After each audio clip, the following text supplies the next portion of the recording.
What is up, guys? I am so happy to see you all again. Just so you know, I know I promised this video like 2 weeks ago. This is my third attempt at recording this video. Something keeps happening with my phone and the audio, so I'm not sure what's going on. So like my mouth will be moving, but the words don't match up, so there's something going on with the audio. Anyways, welcome to my video on 10 tips when taking a Disney cruise. We took our cruise at the end of January. I'll link those videos down below so you can catch up on them. They're in 3 parts because it was a lot of video. So this was our fourth. I've done 3 without children, and now this past trip obviously with children. And on top of that, I've also done other cruise lines, so it's not just Disney. Disney's not the only one I've done. Although those were great trips, just a preference as a Disney lover in general, I just think that Disney has the best cruise for what I like. It's not everybody's forte, and I get that, but for me, I loved it. I absolutely loved it. So if you're ready to hear about my 10 top Disney cruise tips, then just stay with me. All right, so for tip number 1, my first tip that I can give you is going to be pretty simple, probably not a very popular opinion, but it's what has worked for me. I highly recommend getting a travel agent. Get yourself a travel agent, a good travel agent. That's what's key. And here's why I say get one. If something should happen, and a couple of things, if you need to reschedule your cruise for any reason, you want to upgrade, you want to make changes, you want to cancel, or something happens and your cruise is canceled and you get that notification email, it's always best to have a travel agent that can handle that for you, because in some cases, people will sit on the phone for 3, 4, 5 hours waiting to get a hold of Disney Cruise Line to make changes, especially when it's a huge, shutdown of a cruise line, or a huge shutdown of that particular cruise. They take care of everything from start to finish, and they know all the tricks and the tips to get you exactly what you want and the bang for your buck. Tip number 2. This kind of might only apply if you go out of Port Canaveral. I can't speak for the other ports, but for Port Canaveral, I highly recommend signing up and going through Disney as far as transportation is concerned, and signing up with their transportation. Yes, I know it costs extra, but I'm telling you, it is a lifesaver, especially if you decide to stay at the hotel at Orlando Airport. It was a smooth sailing this trip. We left our bags in the hotel room, and Disney came and picked them up. We didn't see our luggage until we got to our stateroom when it was delivered then. So sign up for the Disney transportation. Again, you can do that right through Disney, or if you have a travel agent, you can do it through your travel agent. Either way, that was a big help. All right, now tip number 3. I don't abide by this tip, which is why I can make this recommendation. When you're packing, and I'll also link my pack with me video down below, pack light. Pack light. Don't pack an outfit for every single day, and I'll tell you why. Because it's a 2-part tip. Because you can do laundry on the cruise. You have the option to go to the laundry room. You don't need to pack for every single day. And I say I don't abide by that because I do pack. I pack for every single night a different outfit. Not so much the day, it's the nighttime outfits that I like to dress up for. Of course, if you saw my videos, I had different ears for every single night. So that's why I say I don't abide by that, but really, in all honesty, it's the best thing for you to do. 1, then you don't have to worry so much about when you come home and doing a whole lot of laundry. And again, 2, you have the option to do the laundry right there on the ship, and it's so much easier. Yeah, that is one recommendation I can say that is key to helping you with your luggage. But also remember, there are places to buy stuff on the islands, at the ports, and on the ship. You also have that to remember, is there's opportunities to buy outfits or shirts or clothing or whatever on the ships or at port And so you want to make sure you have plenty of room for all the souvenirs and all the things you buy, because trust me, you're going to wear that out. You're going to have a lot to buy. Tip number 4, probably one of my best top tips to give you. Get Disney gift cards. I say Disney gift cards because I'm not sure if they would take like a Visa gift card or anything like that, but I know that they take Disney gift cards. Here's why I say that. If you've ever been on a cruise, you know that what you buy on the ship always hits towards your room. So at the end of the cruise, you'll get a receipt of some kind saying, here's all your purchases, here's how much total has hit, whatever credit card you have applied to that room. We spend a month a certain amount of money on gift cards. We will buy gift cards. And what happens is when we get on board, after we visit our stateroom, before we go to our first dinner, we stop off at guest services and we turn in those gift cards, and that puts a credit towards our room. Everything that hits that our room comes off of those gift cards. And now, and just side note, make sure you save one gift card, because if you have credit at the end, they'll put all that credit back on a gift card for you. But you have to have the gift card to put it back on. So it works out in your favor. You spend money each month buying a gift card to put towards your cruise. And that's actually what we do. And it saves us a ton of money, especially this last trip. Tip number 5. I'm putting this in here because I hear this a lot from people when I tell them I go on Disney cruises. Their whole thing is, well, it's just for kids. Yes and no.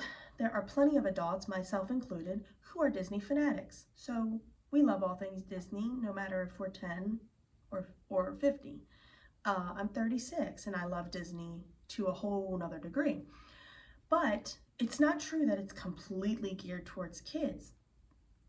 I mean, that's Disney, but there is a whole section that is just adult section. It's a whole front part of the ship that there's signs that say 18 years and older only. So you can go hang out there. And again, before we had kids, that's where we hung out, and there was hardly anyone there. They also have plenty of adult activities at night. There's one particular place that's what it becomes. I think it's like at 11 o'clock at night, it becomes a nightclub. It's not a whole lot of people. It's not crowded because, again, most people are there with their families, but there is still plenty of opportunities to take advantage of the adult section, the adult activities. Tip number 6, find ways to stay active. Now, that may have gotten a groan or two. I found ways to keep myself active because of my journey, my fitness journey that I'm on. It's actually part of what I do also, is being healthy and being active, and movement is key to a healthy lifestyle as well. So I just found ways to keep myself, without even going to the gym, because still with everything going on, I'm not comfortable going to a gym. I don't personally like the gym.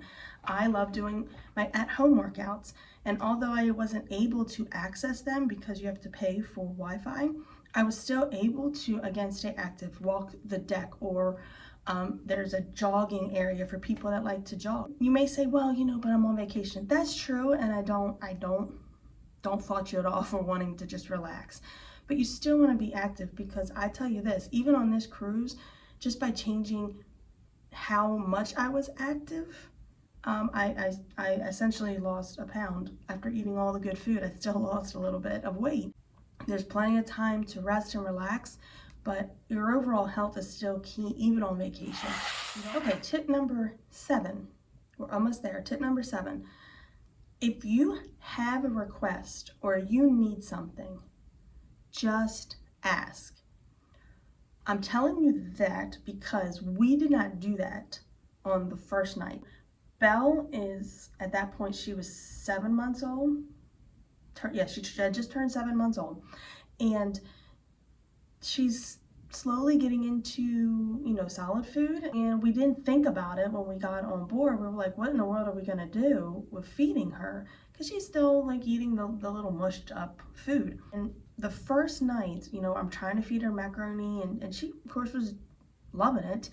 But the head waiter that we had, he walked over and he was talking to us. He said, hey, why don't I ask the chef to make a puree for her on the next couple of nights. It never occurred to me to ask them to do that for us. It never occurred to me to say, hey, do you have anything that we can make for her outside of applesauce? And they did it every single night. Every single night she had something different. And I'm talking about an adult-sized bowl full of food. So if you have something special that you need, something special you want to request, something special you want to do for somebody, don't hesitate to ask. Disney is all about making dreams come true. And if they can't do it, they will always work out a way to help you and meet that need in some form or fashion. Tip number 8. Probably, again, not going to be a very popular tip, but it helped us out. Use the Disney Cruise Line navigation app. Right now, that's pretty much all you can use since all of everything happened, all of the changes. They resort to the app. Just get to know it your first day there. It's really not hard. It took me, like I said, maybe the first day to learn how to work it, but I prefer having everything on that app as opposed to trying to carry around a piece of paper that they used to give you that listed all the activities. In that app, when you scroll, you can highlight activities you're interested in. You can select ones that you like.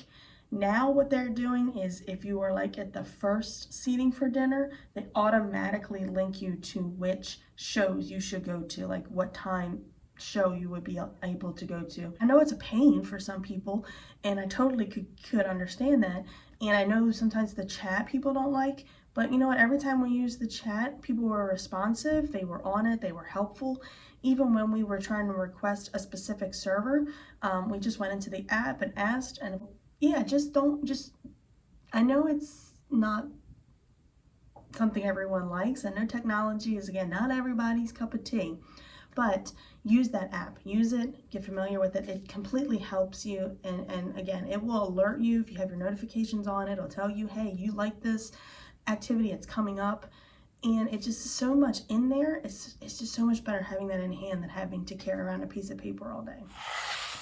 Okay, last 2 tips that I can give you. Tip number 9. Make sure that if you have something particular that you see in the shops on the boat, on the ship, let me not say boat, on the ship. If you see something in those shops when you're walking around and it's day 1, I'm telling you now, you might, in the shops, on the boat, on the ship, let me not say boat, on the ship. If you see something in those shops when you're walking around and it's day 1, I'm telling you now, you might want to think about buying it day 1. Because that is what everyone was doing day 1.